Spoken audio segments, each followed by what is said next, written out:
بچه نمیدونم از کجاش قطع شده، حالا دارم از این وری میگیرم. سلام، حال شما چطوره؟ مجموعه فرشته کلام از دستم برد، لعنت بشه این ماجرا. It's okay. من مثل که دستمو که تکون میدم، دستمو میکنم تو جیبم بچه الان، دستمو که تکون میدم این گوشی خودش قطع میکنه، خودش هم وصل میکنه، به اضافه که این دستکه که گرفتم که با من همراه باشه، اینم به حرف گوشی خیلی گوش میده، زود همه چیزو میزنه شپولی شپول میکنم. It's okay. به کانال ماهور خوش اومدین. مینا هستم. اومدیم یک جای خیلی قشنگ، گفتم که برای شما هم بگیرم فیلمشو، شما هم ببینید چقدر این اریا قشنگه. دستمو دوباره بگیرم، نه نمیکنه، خدا رو شکر. خیلی ممنون که همراه منید. اومدیم تو قسمت نیتیوا اینجا با هم همراه هستیم که یه ذره از انرژی خیلی قشنگش با هم دیگه استفاده کنیم. دوست دارم که خودم معرفی کنم. توی کانال ما فال با من همراه هستید و خیلی خوشحالم که از اون که اونجا هستید. عاشق تک تکتونم و کسایی که دوست دارن حرفای منو بشنون اومدن اینجا و اینجا هم با من همراه هستن. مینا هستم، متولد 1350، 27 اردیبهشت. 18 سالم بود که ازدواج کردم، 20 سالم نشده بود، چند روز مونده بود 20 سالم بشه، بچه دار شدم. اولین دخترم که به دنیا اومد. بعد از اون سال 4 سال بعدش 1374 پسرم به دنیا اومد. یه خانواده کوچولو دارم. دخترم که با طبقه بالا زندگی میکنه، یعنی طبقه 5 زندگی میکنه با من طبقه اولم توی ساختمون. پسرم ازدواج کرده، عروس دارم. تقریبا 4 ساله که اینا ازدواج کردن بچه ها. الان وقتشه که چیکار کنم؟ به مینا برسم، به مینایی که باید خیلی وقت پیش بهش میرسیدم. دوستای عزیزم، داشتم صحبت میکردم تو ویدیو قبلی که نمیدونم از کجا قطع شد، ولی doesn't matter، maybe که نباید وصل میشده دیگه، نباید میگرفتم.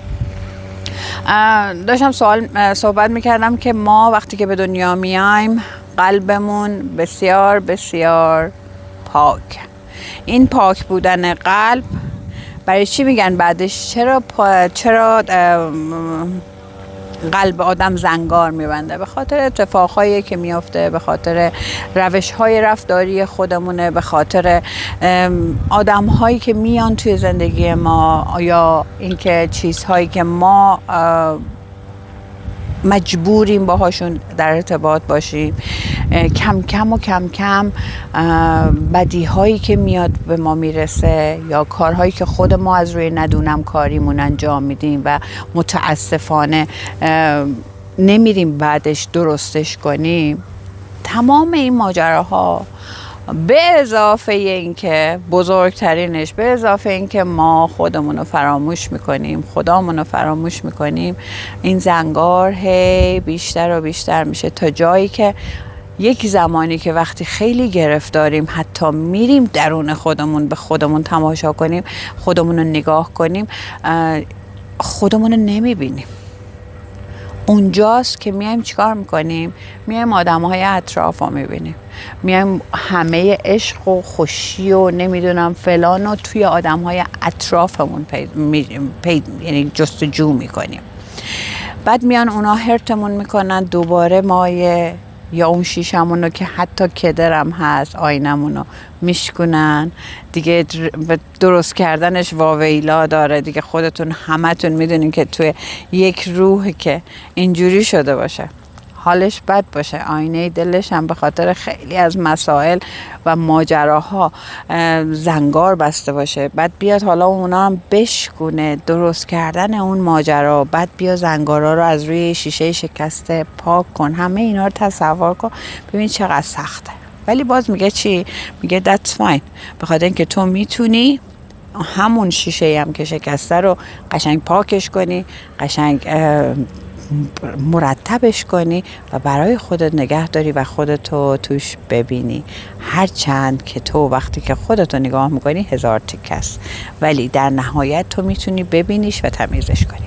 حالا میایم چیکار میکنیم؟ ما اگر که یه جایی گیر کرده باشیم میایم میگیم که نه، این شیشه توسط یه آدم دیگه ای تمیز میشه، من اگر این آدم در کنار من باشه من قول میدم که حالم خوب باشه، یا اگر من این کارو بکنم من میدونم که اوضاعم چجوریه، میتونم رفعش کنم. نه حاج، نه عزیزم، تو میای حتی یه آدم دیگه هم جایگزین کنی. اگر اون آدم هم نیاد یا آدم هایی که هرتت کردن در کنارت نباشن، میای آدم های دیگه رو جایگزین کنی که این جایگزینی برای شما هیچی جز این که یک چیز دیگه اضافه بکنه روی اون ماجرا نداره. از من میپرسن که مینا چجوری میشه که تو انقدر سیرکل آدمات کمه؟ یه دونه پستی بود توی اینستاگرام بود یا تیک تاک نمیدونم، داشتم میخوندم، میگفت زنایی که دوستاشون کمن زنهای بسیار سیکیورین، یعنی کسایی که خیلی امنیت دارن، به خاطر اینکه توی هر جمعی یا چون خانم‌ها معمولا خیلی بیشتر دوست بازی دارند، آقایون هم همینطورا، نه اینکه بگم نه، ولی میگه که خانم هایی که سیرکلشون کوچیکه امنیت بیشتری به تو میتونن بدن. اینها یاد گرفتن که با چه کسایی ارتباط برقرار کنن که براشون مفید باشه و براشون سازندگی داشته باشه و خیلی چیزهای دیگه. وقتی که گوش میدادم بشنم راست میگه. خود من سیرکل آدم های دورم خیلی خیلی کوچیکه. بچه هام، محل کارم که فقط سلام علیک، نه اونجوری که مثلا فکر کنین که مثلا خیلی زیاد چیز داشته باشم. خانوادم هم که خواهرام دورن، خواهرام اصلا نیستن پیش من، توی کشور دیگه هستن و هر از گاهی ما با هم یه حال احوالی میکنیم دیگه. بقیه فامیلی هم حالا توی همه جا هستن، اینستاگرام، فیسبوک فلان، ولی خود من در حالی که الان اینجا ایستادم، همین جایی که الان ایستادم، سیرکل من پسرم و دخترمه که خیلی به من نزدیکن. آشنا آدم زیاد داره، یا مثلا حال و احوال و چه میدونم حال و احوال و بره با این ور اون ور زیاد داره، ولی اینی که خیلی به تو نزدیک باشن و این که تو خیلی باهاشون راحت باشی، همینه. میپرسیدن، یکی پرسید که چجوری میتونی تو توی کانادا مثلا، خب اغلب میبینم تنهایی، ببین من مثلا تنهایی درایو میکنم، نه تنهایی رستوران میرم، تنهایی مسافرت میرم. البته الان که میگم توی یک گروهی هستیم که من اومدم، ولی در نهایت هم ببین الان اینجا تنهام، به خاطر اینکه قراره توی گروه هر کسی هر کاری که دلش میخواد و انجام بده، به هم گیر ندیم، چون یه راه ما با هم اومدیم، بقیه مسیر رو هر کسی هر کاری دلش میخواد بکنه. حالا من اومدم مثلا برای شما نشخوانی بکنم، یه ذره راه برم ببینم اوضاع احوال چطوره، یا هر مدیتیشن هم بکنم، کسی زور کسی رو نمیکنه و من قبول کردم. اگه میخواست که توی گروهی باشم که زور باشه، انگار که مثلا نمیتونستم، چون به حال سختمه دیگه. به من میگن که این چرا تو تنهایی چجوری میشه؟ برای اینکه ببین به واقعیت مثلا با تنهایی حوصله سر نمیره، به واقعیت نه. قبلا اینجوری نبودم و من از تنهایی میترسیدم، یعنی میترسیدم. چه جوری میتونم بهتون بگم؟ وقتی که میگم حالا یه دفعه براتون تعریف کردم، وقتی پسر و دختر من گفتن که ما میخوایم ازت جدا بشیم، به خاطر اینکه خب بزرگ شده بودن، میخواستن دوست دختر داشته باشن، میخواستن دوست پسر داشته باشن قبل از اینکه پسر من حالا ازدواج بکنه. من فقط زار میزدم، یعنی تو خیابون راه میرفتم خدای من چیکار کنم بدون بچه‌ام چیکار کنم؟ الان من مثلا میتونم این کار بکنم، الان میتونم اینجوری بکنم. هم بحث مادیش بود، هم بحث احساسیش بود، هم شب من چیکار کنم، شب میخوام بخوابم. تا بعد از اینکه این موضوع یه ذره هرت داد به من، هرتم کرد، در صورتی که یه چیز واقعی بود. از اون مادرام نبودم میگم نه شما باید با من زندگی کنی، نمیدونم حق نداری تو جدا بشی. نه، میگفتم خب حق زندگی دارن. من بعد الان اینجا بر مشکل خودم چه چیزی رو انجام بدم که اینها آسیب نبینن، همه آسیب نبینن، هم ولم نکنن برن. در واقع ولم هم نکردن. من اینجوری اون زمان فکر میکردم. ولی وقتی که مسائل حل شد، توی اون ترس قدم گذاشتی، رفتیم جلو، هر چی شد، چقدر قشنگه. کسایی که با خودشون نمیتونن تنها باشن، برای اینکه از خودشون خوششون نمیاد. کسایی که نمیتونن توی تنهایی خودشونو سرگرم کنن، نمیتونن ریلکس باشن، کسایی هن که با روبرو شدن با خودشون ترس دارن. به خدا همینه. حالا هر چقدر بگی نه ما سوشیالیم، ما اجتماعی هستیم، ما باید اینجوری بکنیم، نه، من الان خودم میبینم که من توی این همه سال خیلی به مینا بدهکارم. اصلا برای مینا کاری نکردم. الان وقتشه برای مینا یه کاری بکنم، هر چی که دوست داره، حتی شده شکلات بخره، نه یه لباس الان دوست داره بخره، هر چی، برای اینکه نکردم تا حالا، دوست دارم الان بکنم. و حیفه، چه کاش اون زمان کرده بودم. چون وقتی که ما خودمون با خودمون قهر باشیم، پدر صاحبمون در میاد. نه ریلیشن درستی داریم، نه پول درستی داریم، نه جای درستی میتونیم باشیم، نه میتونیم کار درستی بکنیم. آدم ها هم که میان طرفمون، میان یه استفاده میکنن و میرن. چون ما از ترس هامون نگذشتیم، توی ترس هامون هستیم و به هر آدمی باج میدیم که در کنار ما فقط باشه. خواهر، مادر، پدر، حالا اینا یه ذره نزدیکترن، دوست، آشنا، فامیلی. حالا از تنهاییتون نترسین. اگر آدمی در کنارتون بوده، اذیتتون کرده، رفته، زن بوده، جدا شده، خیانت کرده، ببین، چون آدم هایی که باید از شما جدا یا از ما جدا بشن، باید یک دلیلی کائنات براشون بتراشه که اینا از ما جداشن، اینا رو بکنه از ما. یکی با خیانته، یکی با مرگه، یکی با دعوا و جنگ و جدال و پولتو بخوره و بذاره برس. هزار روشه، من نمیدونم روش هاشو. یا مثلا تو فامیلی سر ارث و میراث خواهر برادری دعوا میشه. این آدما باید از تو جدا بشن. اینا انرژیشون با تو یکی نیست تا تو برسی به اون اصلی که اینجا باید تو خودتو ببینی، خودتو پیدا کنیه. و این آدم ها وقتی که میرن، ماها پدرمون در میاد، میایم داد و بیداد میکنیم، میایم مشت میکوبیم، میایم جنگ میکنیم، میایم حالمون رو بد میکنیم. روی همین حساب کلید اتاقم، روی همین حساب ما دیگه فراموش میکنیم که چه اوضاع احوالی داریم برای خودمون درست میکنیم. وقتی که آدم ها رو کمتر، یعنی انرژی ها رو، اصلا به آدم کاری ندارم، انرژی هایی که از شما باید کنده بشه بره و حالا به هر نوعی هست، به این دید نگاهش کنی، دیگه آزار نمیبینی. دیگه نمیای برای صبر کنی که آی من با این آدم کامل میشدم، میشه برگرده. حالا اون آدم بهش خیانت کرده، پولشو برده، بچهشو برداشته، نمیدونم زندگیشو خراب کرده، توی دردسر انداختتش، توی همه چی. یه دید اینه. یه دید چیه؟ خدا میخواد یه سری چیزا به شما یاد بده، منتها توی یادگیری خب بنده خدا زبون نداره که، کائنات زبون نداره که. میاد چجوری یادمون میده؟ میاد با وسایل و چیزهایی که اتفاقایی که در اطراف ما میفته یادمون بده.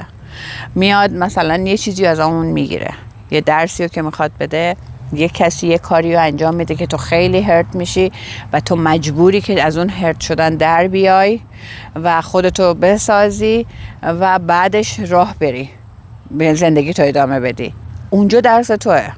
میگه که تو درست، چون شاید خودتو باور نداشتی، مثل درس ترس من، چون برای من فرستاد که تو باید این درس ترس بگذری. دیوانه، کله پوک، تو باید از این درس بگذری. حالا تا الان اوکی، موقعی که من ازدواج کردم از ترس، حالا عاشق هم پدر بچه هم، خب یه جایش انگار که این دیوانه خان یه جاهایی منو نمیگرفت. داشتم اینو میگفتم توی قسمتی که پدر بچه های من ازدواج کردیم، باید از اون قسمت ترسه میگذشتم من دیگه. در واقع اون قسمت هم من 18 سالم بود، ترس تنهایی یا ترس چه میدونم شوهر شاید پیدا نکنم، نمیدونم چی. ولی من فکر کردم خب عاشقش شدم، عاشقش بودم که باش ازدواج کردم. چون خانواده من اینجا نبودن، خانواده من یک کشور دیگه ای زندگی میکردن. ما قرار بود هممون مهاجرت کنیم که متاسفانه به من ویزا ندادن و من موندم ایران. برای همین اون زمان اون ترس رو من دوباره اونجا تجربه کردم که وای من تنها، من چجوری میتونم بمونم، خانواده‌ام نیستن. که بعدش بلافاصله با پدر بچهای من آشنا شدم و بعدش هم با هم ازدواج کردیم. البته 2 سال طول کشید تا 18 سالم بشه. 16 سالگی من عاشق پدر بچه‌ام شدم. اون زمانم ترس من بوده دیگه، که خب به هر حال من یه انتخابی داشتم توی یک جایی که تنها موندم و فکر میکردم عاشق شدم و اینکه رفتم توی زندگی. از ترس ها باید گذشت که بعدها مثلا خب حالا خیلی اتفاقای متفاوتی پیش اومد و گذشت و زندگی به اینجا رسید. آدم هایی که میان یه جورایی اگر مال ما نباشن کائنات میکشتشون بیرون و ما باید قبول کنیم و ما باید اکسپت کنیم که این آدم ها مال ما نیستن. هرت میشه آدم. درسته شما زمان میذاری، وقت میذاری، ولی وقتی که کائنات میخواد به ما درسی رو بده، وقتی که میخواد با ما رو بزرگتر کنه، چون روحای ما که میاد اینجا، اگر به بحث تناسخ قبولش داشته باشید که من خودم خیلی قبولش دارم، به همون داره میگه که خب ما کامل نبودیم تو اون جسد قبلی، تو اون بدن قبلی، جسد نه بدن قبلی، برای همین دوباره برگشتیم، برای همین اومدیم که کامل بشیم. همه روح‌ها باید به تعالی برسن و بر نگردن. بنابراین همینه، با آدم‌های مختلف ما باید درسمون رو بگیریم. درس گرفتنامون هم سخته، باهاش کنار نمیایم. تمام این درس‌ها هم میدونی چیه؟ برای اینکه تو خودتو دوست داشته باشی، به خودت اهمیت بدی، به روحت، به اون چیزی که رسالت روح توه و تو رو آورده اینجا. پس اگر که من تمام حرفم اینه، اگر که کسی شما رو ناراحت میکنه، اگر شما از تنهایی خودت بیزاری و نمیدونی باید باش چی کار کنی، به والله فرقی نمیکنه. الان شاید شما بگی مینا تو توی ایران نیستی، ما چجوری میتونیم برای خودمون تنهایی خیلی کارا بکنیم؟ خیلی کارا میشه کرد. من الان یه اتاق دارم اینجا، چیزهایی که میدونم که اومدم توی جایی که نمیدونم چیه و دوست دارم بگردم ببینم چه اوضاع احوالیه فلانه، ولی برای تمام تک تک لحظه‌ای که من فکر میکردم اوکی مینا تو میری تو طبیعت، میری اینجا رو میبینی، میری اونجا رو میبینی، فال میگیری، با دوستات صحبت میکنی، اگر اینترنت داشته باشی این کار میکنی، اگر نداشته باشی چی کار میتونی بکنی. برداشتم قلم، کاغذام، ماژیکامو آوردم، تمرین خطم هم اینجا میخوام بکنم. اگر یک جایی دیدم که بچه ها حالا کار دارن یا هر چی، یا اینکه نه من حسم اینه که میخوام الان برای خودم باشم، تمرین خطاطیمو بکنم، کلاس میرم دیگه. That's it. شما هم تو ایران میتونید این کار بکنی. حالا واجب نیست که حتما بری نمیدونم مسافرت، حتما بری نمیدونم کنار دریا بری. پول ندارم، اوکی من الان پول دارم، من دقیقاً الانی که اینجا وایستادم، ولی به این باورم اگر من باید این کار رو میکردم و مینا یک کمی از خستگی کارهای روزانش در میاد و میتونه بهتر کار کنه الان اینجا هم، من اگه این یه هفته‌ای که الان مرخصی گرفتم نرم سر کار پولی ندارم. اینجا پول روزانه به تو پول میدم، نه اینکه حالا روزانه ما با ماه 2 هفته یه بار میگیریم حقوقمونو، ولی اگه یه روز کار نکنیم همون روزو پول نداریم.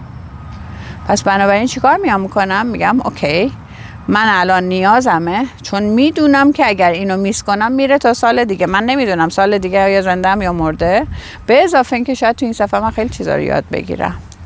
من میتونم برگردم، البته قبلش یک کوچولو بیشتر کار کردم، یه ذره خودمو کشتم، ولی حداقل میتونم مثلا 4-5 روزش رو افورد کنم، بعد 2-3 روز دیگه شو میگم اشکال نداره، اگر رفت خدا بزرگه، خرج زیادی ندارم که. فکر کردی مثلا الان چه اتفاقی میخواد بیفته اینجا توی کانادا یا هر جای دیگه، یا همتون خوب میدونین کلن هر آدمی که پشتوانه مالی نداره و داره روز به روز کار میکنه، بچه هم هستن و خدا شاهده بچه هم اوضاع خوب، همه چی عالی، ولی من مدلم یه جوریه که دلم نمیخواد از بچه هم کمک بگیرم. احساس اون قدرت مادرانه ازم گرفته میشه اگر بخوام بگم به من پول بدین یا برای من این کار بکنین. حتی شده که من با این اوضاع احوالم میتونم به اونها یه جایی هم کمک برسونم. و اینکه اون قدرت اون حس رو نگه دارم. ما اردیبهشتی ها این حس رو دوست دارن، حس قدرت، و این مربوط به ستارگان، مربوط به خصوصیات اخلاقی و فلان نیست. روی همین حساب الانم همین احساس کردم خب من مینا باید یه ذره حالش خوب باشه، یه ذره باید به خودش برسه، به اضافه اینکه یه هفته است اوکی لوز میکنه، مشکلی نیست، ترسی نیست، مینا برو خدا میرسونه. به خدا میرسونه. برای اینکه وقتی به چیزی فکر کنی، وقتی تو هی بگی من ندارم پول کجا بود، وای من الان اجاره‌مو چجوری بدم، خدا میگه تو این انرژی رو میفرستی، همین تو همین انرژی، تو همین چیز باش. من همش دارم میگم من ثروتمندترینم، من انقدر دارم که میتونم همه کار بکنم، من انقدر نمیدونم توی حسابم هست. قانون جذب دیگه، حالا با روش‌های متفاوت هر کدوممون حرف میزنیم، ولی جذب کنین. هر چیزی رو میگی جذب میکنی. خب وقتی من بگم هی ندارم، اون روز توی کانال گفتم میای برای من مینویسین نمیدونم که آیا مینا خانم میشه تخفیف بدی، میشه به من نمیدونم فالمو انقدر کمتر بگیری، یا میشه مجانی برای من بگیری. آف کورس میشه مجانی گرفت، چرا نگیرم، ولی تو باید یاد بگیری این کلمه ندارم رو بذاری کنار. من دارم، ثروتمندترینم. بعد کائنات میدونی چجوری باید میرسونه؟ دست که نداره بنده خدا، آدماشو میفرسته واسه. برای من اتفاق افتاده چون بهش باور دارم، برای همین الان هر کاری دلم میخواد بکنم برای خوشی خودم نینا انجامش میدم، چون میدونم میرسونه. توکل به خدا. در هر صورت اون زنگا رو بیاین پاک کنید، از خودتون نترسید، با خودتون وقت بذارید. هر کسی هم باهاتون مخالفه بهش بفهمونید، چون اون انرژی شماست که اونا اجازه دارن که بهتون مخالفت کنن. از خودتون بکشین بیرون اون انرژی رو. آدم ها وقتی که ساطع میکنی اون انرژی رو، همه روتون کنترل دارن، حتی میگم بچه‌تون، پدر مادر فلان. ولی وقتی که یه آدمی هستی که عاقل هستی، بالغ هستی، برای خودت شخصیت داری، وقتی که انرژی تو خوب پخش کنی که من احتیاج دارم که این کار رو بکنم، هیچ کسی دیگه با شما مخالفت نخواهد کرد. و این اولین قدم هایی که شما میتونید برداری برای خودت خوشحال کنی. دیگه مزاحمتون نمیشم بیشتر از این. منم دیگه یواش یواش برم یه ذره راه برم وسط ببینم چه خبره، تا ببینیم اوضاع احوال چی میشه. خیلی دوستتون دارم، مراقب خودتون باشین. I love you.